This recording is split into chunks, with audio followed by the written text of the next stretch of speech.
Hey guys, got a 2024 plate Toyota Yaris here. Just going to show you how to reset the tyre pressure walling on this one.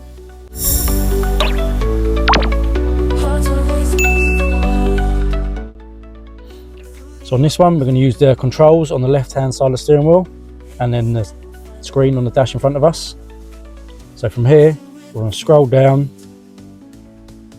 until we get to settings icon. Then scroll across till you get to vehicle settings and then hold in OK. And from here you want to scroll down to TPWS setting, then push OK. Then go down to tyre pressure setting, OK. Then first make sure all your tyres are pumped up to the correct pressures, and then you want to press setting by current pressure, OK, then go up to yes.